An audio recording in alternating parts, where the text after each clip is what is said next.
कर अपना बिहार में आपका स्वागत। मैं राहुल ओझा आपके साथ। मोतिहारी से बड़ी खबर है, जहां ट्रक की चपेट में आने से 5 लोगों की मौत हो गई है। नाराज लोगों ने NH 28 को जाम किया है।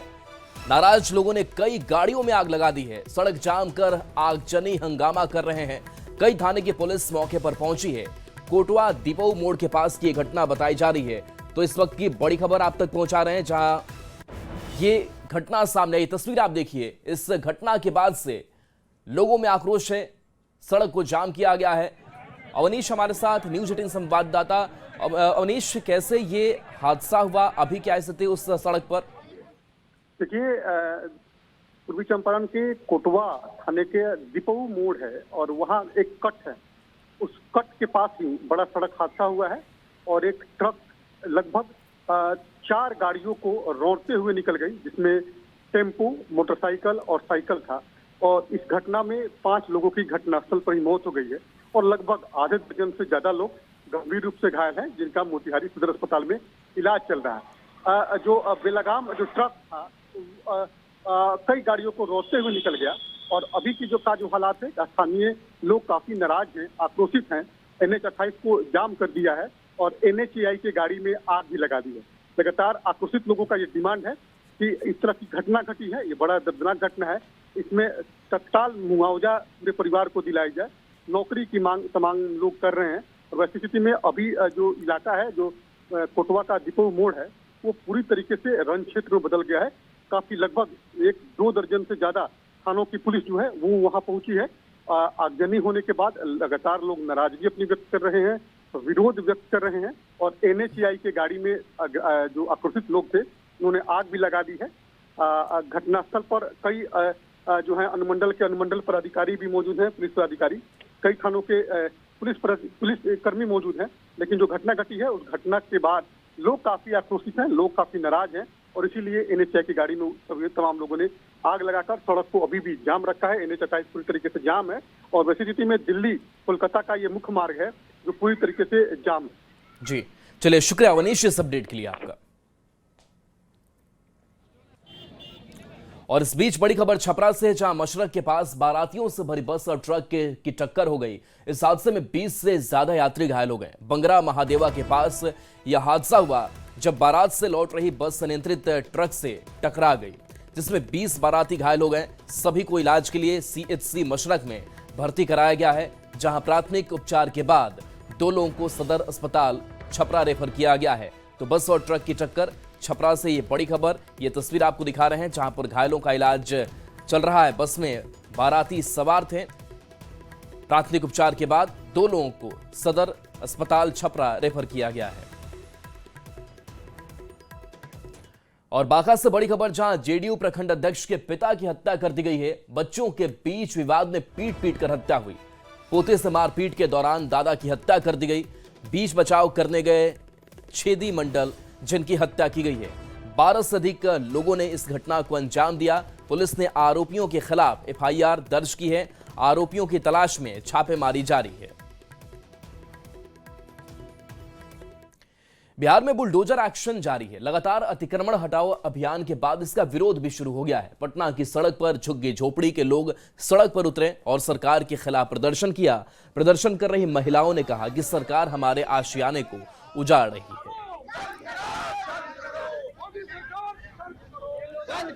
घर पर बुलडोजर चलाता है, घर कबाड़ देता है, रहने देता है, अगल बगल फिर करते हैं, रोजगार करते हैं, मर्दाना करता है, बेटा करता है, दमन करता है, तो उसको भी मार बैठता है, पकड़ लेता है, जाता है पार्टी में, शादी ब्याह के शादी में, तब पुलिस आता है 2 बजे, तब पकड़ बच्चा के ले जाता है। तब लोग कैसे जिएंगे भैया? आपके घर पर बुलडोजर चल गया है? चल गया है, हाँ।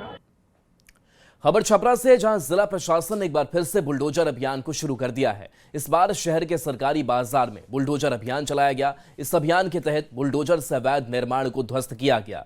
वहीं लोगों को चेतावनी दी गई कि अवैध निर्माण न करें और सड़क पर किसी तरह का अतिक्रमण न फैलाएं।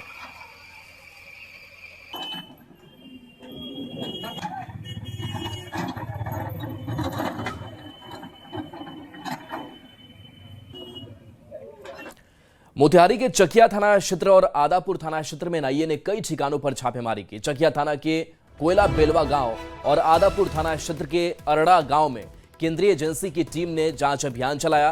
करीब 2 से 3 घंटे तक चली इस कार्रवाई के दौरान चकिया के शिक्षक मनोज पाठक के घर और आदापुर क्षेत्र के रुदल पासवान और बद्री पासवान के घर में तलाशी ली गई। एनआईए की टीम घरों के सभी दस्तावेजों को बाहर निकालकर एक एक करके उनकी गहन जांच की। इस दौरान स्थानीय थाने की पुलिसकर्मी भी मौजूद रही।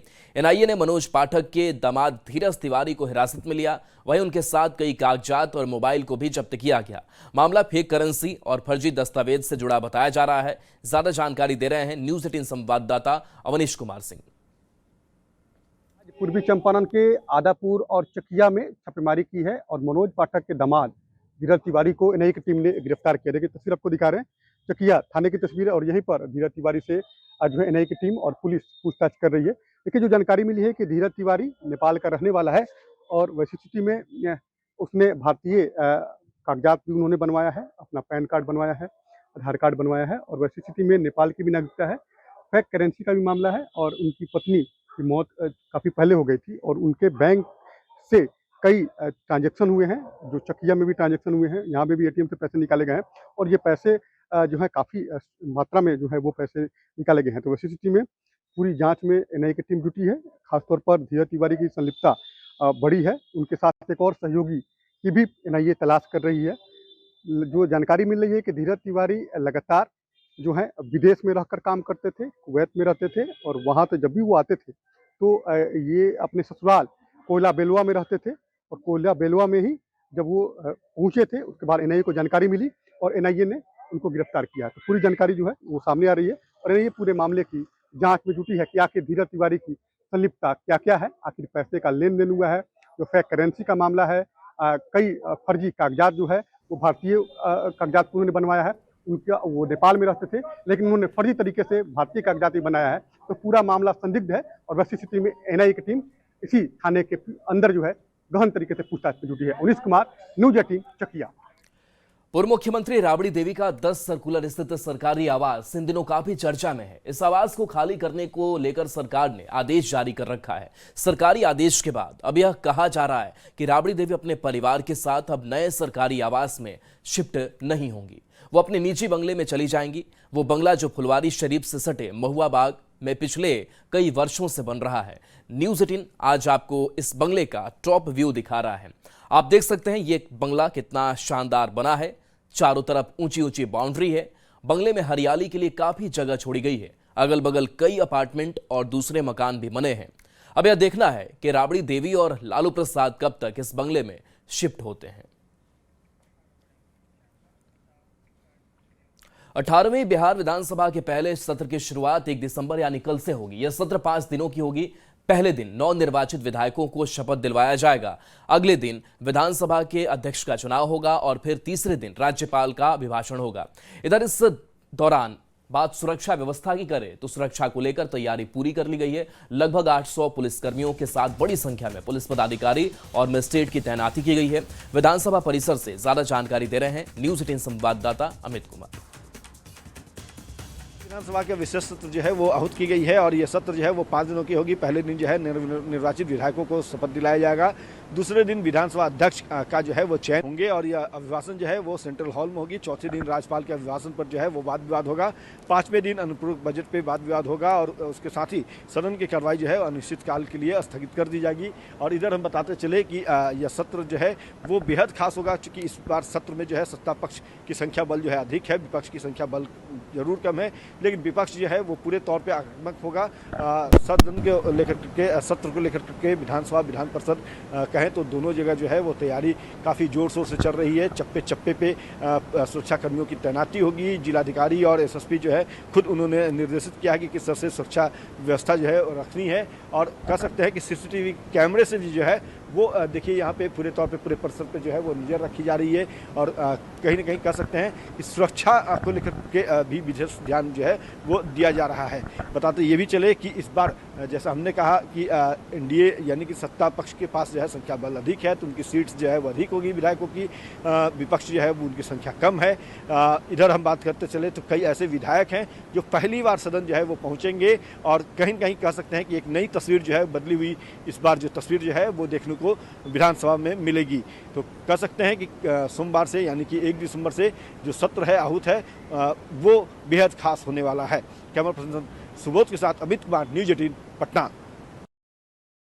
संसद के शीतकालीन सत्र से पहले सर्वदलीय बैठक के बाद एसआईआर को लेकर जेडीयू के राष्ट्रीय कार्यकारी अध्यक्ष संजय झा ने कहा कि जब एसआईआर सिर्फ बिहार में हो रहा था तो विपक्ष सदन यहां बंद करा रहा था। बिहार में पूरा एसआईआर का काम 1 महीने में हुआ, एक भी शिकायत नहीं आई कि कोई ये कहे कि वोटर लिस्ट से उनका नाम काट दिया गया हो। एसआईआर के बाद बिहार में चुनाव हुआ, कोई एक इंसान ने नहीं कहा कि उनका वोटर लिस्ट से नाम काट दिया गया था या नहीं। और निर्वाचन आयोग ने बहुत ही अच्छा काम किया। उनके डाउट्स क्लियर नहीं करे जाते हैं तो फिर से प्रोटेस्ट करेंगे। देखिए, बिहार में लास्ट सेशन भी वॉश आउट हो गया और एक्सरसाइज से बिहार में हो रहा था और पार्लियामेंट यहां बंद करा रहे थे। पूरा बिहार में एसआईआर का काम 1 महीने में हुआ, एक कंप्लेन नहीं आया जो कोई ये कहे कि वोटर लिस्ट में उसका नाम काट दिया गया। एसआईआर के एक्सरसाइज के बाद बिहार में इलेक्शन हो गया, इतना बड़ा इलेक्शन हुआ, पूरे इलेक्शन में हाईएस्ट टर्नआउट हुआ है बिहार में। इतना वोटर टर्नआउट आज तक बिहार में नहीं हुआ। कोई एक आदमी ने नहीं कहा कि उनका वोटर लिस्ट में नाम नहीं था या काट दिया गया। 18वीं बिहार विधानसभा के पहले सत्र की शुरुआत कल से होगी। मंत्री श्रवण कुमार ने कहा कि सरकार पूरी तरह से सत्र के लिए तैयार है। विधानसभा में जो भी प्रश्न लाए जाते हैं उसके लिए नियमावली बनी हुई है, सदन के अंदर सही तरीके से जवाब दिया जाएगा। में जो भी प्रश्न आते हैं या जो भी प्रश्न लाए जाते हैं, चाहे सत्ता पक्ष के द्वारा लाया जाए या विपक्ष के द्वारा लिया जाए, सबके लिए नियमावली बना हुआ है और नियम के हिसाब से कार्रवाई होती है। सरकार पूरी तरह से तैयार होकर आती है, मंत्री हमारे सभी तैयार होकर आते हैं कि जो भी प्रश्न उठाए जा रहे हैं उसका सही जवाब सदन में दिया जाए। अब जहाँ तक घेरने का सवाल है तो कई वर्षों से इसी भाषा का उपयोग ये लोग कर रहे हैं। विपक्ष में जब बैठते हैं तो इसी भाषा का उपयोग करते हैं, घेरते हैं। सरकार तो तैयार बैठी है किसी भी प्रश्नों का जवाब देने के लिए। विश्व प्रसिद्ध सोनपुर मेला में आज अचानक मुख्यमंत्री नीतीश कुमार पहुंच गए। सीएम नीतीश कुमार ने सोनपुर मेला परिसर में लगाए गए विभिन्न सरकारी स्टॉलों का निरीक्षण किया। उन्होंने आर्ट एंड क्राफ्ट सेक्शन में भी अलग अलग स्टॉलों का जायजा लिया और वहां मौजूद कलाकारों से मुलाकात की। कलाकारों ने अपने कार्य और समस्याओं के बारे में मुख्यमंत्री के सामने बातें रखी। मेला परिसर में घूमने के दौरान सीएम नीतीश कुमार अधिकारियों और स्थानीय लोगों से भी बातचीत की और मेले की व्यवस्थाओं के बारे में जानकारी ली। नीतीश कुमार के साथ मंत्री अशोक चौधरी और कई वरिष्ठ अधिकारी भी मौजूद थे।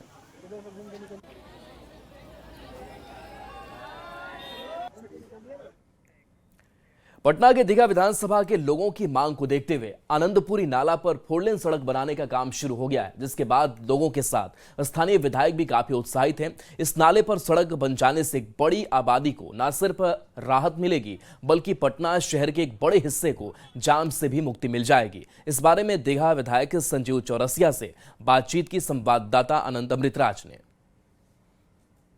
जब प्रगति यात्रा के दौरान निकल रहे थे, जायजा ले रहे थे, तो उस दौरान उन्होंने इस नाले के भी बारे में बताया कि ये इस पर रोड बनेगा, 2 लेन बनेगा। आज वो काम शुरू हो रहा है, कब तक ये काम पूरा हो जाएगा और कैसा रहेगा इसका स्वरूप? मैं तो सबसे पहले दीघा वासियों को, जनता को बहुत बहुत धन्यवाद देता हूं कि जिनके प्रेरणा से ये सफलतम कार्य का निष्पादन होते हुए अपने पूर्ण स्वरूप में आने वाला है जल्द से जल्द। आज ये पूरे नलक को पाटते हुए ये लगभग 100 करोड़ के लागत से है और इस नाले का जो स्वरूप रहेगा 4 लेन का और इंटरनल सिस्टम में समय समय पर जो इसके गाद होंगे उसको भी निकालने की व्यवस्था रहेगी ताकि पूरी तरह से ये अटल पथ से जुड़ जाए और अटल पथ से जुड़ते हुए आनंदपुरी। और इसी प्रोजेक्ट में सम्मिलित है वन विभाग से लेकर राजापुर तक। कब तक पूरा हो जाने की संभावना? हमें लगता है कि लगभग 2-2.5 साल के अंतर्गत ये काम पूरा हो जाएगा।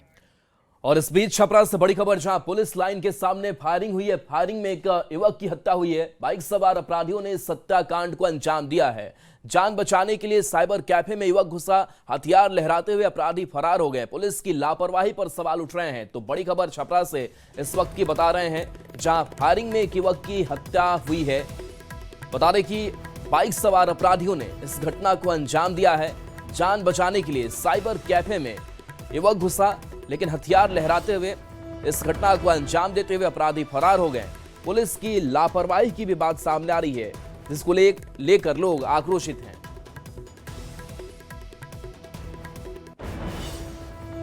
नगर थाना क्षेत्र के पुलिस लाइन के पास उस वक्त सनसनी फैल गई जब यहाँ पे लगातार गोलियां चलने लगी है। ये वो इलाका है जहाँ देख सकते हैं कि अभी एक युवक की हत्या की गई है। इसी घर में वो युवक जान बचाने के लिए घुसा था। वहाँ खून के छींटे देखे जा सकते हैं।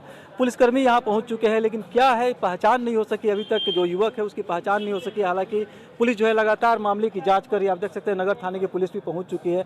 मैं बता दूँ कि घटना अभी से थोड़ी देर पहले की लगभग 3 बजे की है, जब युवक कहीं जा रहा था। उसी वक्त अचानक उसे घेर करके उसकी गोली मारी गई और युवक बचने के क्रम में एक साइबर कैफे के अंदर घुस गया, जहां से उसे बचाने की कोशिश लोगों ने की। अपराधी तो भागने में सफल है, लेकिन युवक की मौत हो गई है। युवक को फिलहाल सदर अस्पताल में पोस्टमार्टम के लिए भेजा गया है। युवक के पास से उसकी मोबाइल भी जब्त की गई है।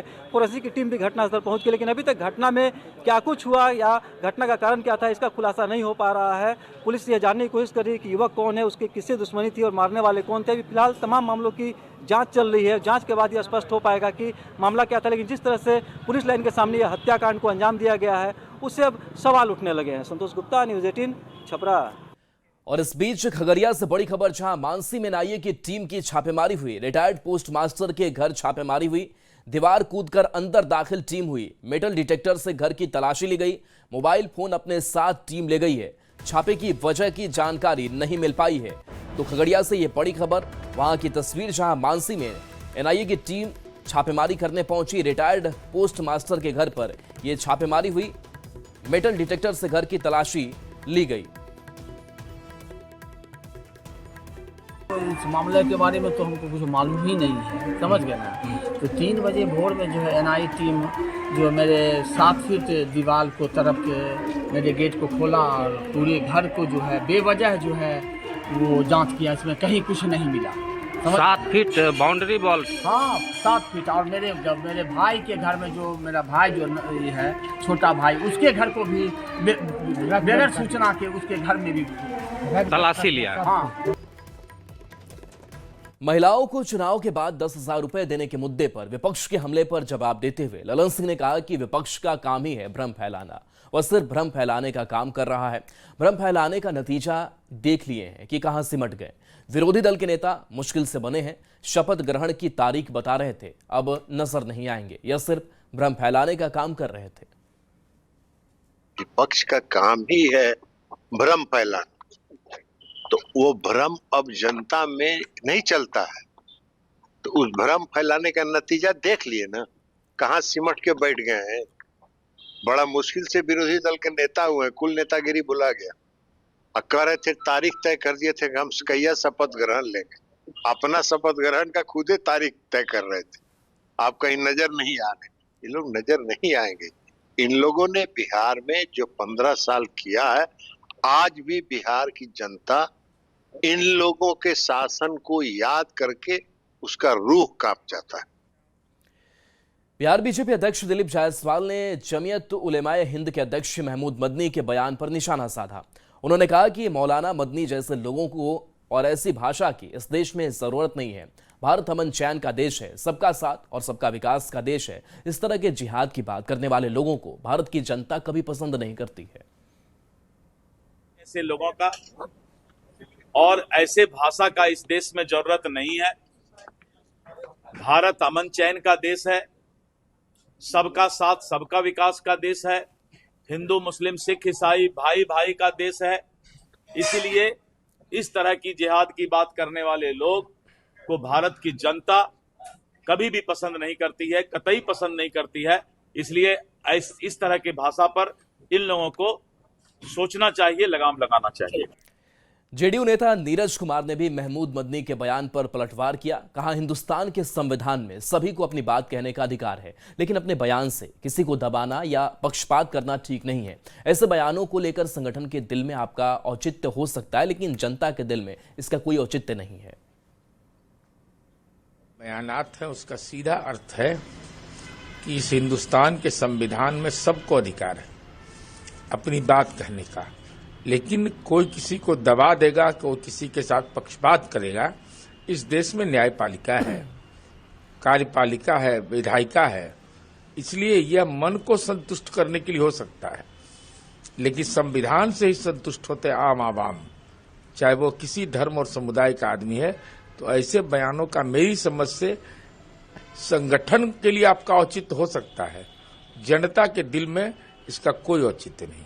अच्छा, लगातार जो खबर सासाराम से है, जहां बिहार सरकार के सहकारिता मंत्री प्रमोद कुमार चंद्रवंशी ने कहा कि एनडीए की पिछली सरकार ने जो बेहतरीन काम किया उसी का परिणाम है कि जनता ने उन्हें 200 से अधिक सीटें दी है। इससे स्पष्ट है कि एनडीए की सरकार ने पिछली बार जो वादे किए थे वह तमाम वादा पूरा किया गया। इसके पहले भी वादा एनडीए सरकार पूरी की है। यदि एनडीए सरकार वादा पूरी नहीं करती, अपना संकल्प पूरा नहीं करता, तो क्या लगता है कि 202 सीट ऐसे ही आ गया? कहीं ना कहीं समाज के हर वर्ग के एनडीए सरकार ने पूरी तन्मयता के साथ, और बिहार सरकार के जितने विभाग हैं सभी विभाग में बहुत अच्छा काम हुआ। उसी का परिणाम है कि एनडीए को 202 सीट मिला। इसके पहले भी वादा एनडीए सरकार पूरी की है। यदि एनडीए सरकार वादा पूरी। खबर सीतामढ़ी से, जहां डुमरा हवाई अड्डा मैदान में पार्क निर्माण का काम स्थानीय लोगों ने उसका जमकर विरोध किया है। इस दौरान सैकड़ों की संख्या में लोग जमा हुए और जिला प्रशासन के काम के खिलाफ जमकर नारेबाजी की। लोगों का कहना है कि पार्क निर्माण से हवाई अड्डा मैदान का स्वरूप काफी छोटा हो जाएगा। अगर पार्क का निर्माण होगा तो यहाँ विभिन्न प्रतियोगी परीक्षाओं की तैयारी करने वाले अभ्यर्थियों को काफी परेशानी उठानी पड़ेगी। अतिक्रमण हो रहा है, जो डुमरा के लिए बहुत बड़ा दुर्भाग्य है। किसी भी बच्चे को खेलने और कूदने में, पीएम मोदी जी आए थे तो जहां वह पार्क बन रहा है वहां तक वह लगा है।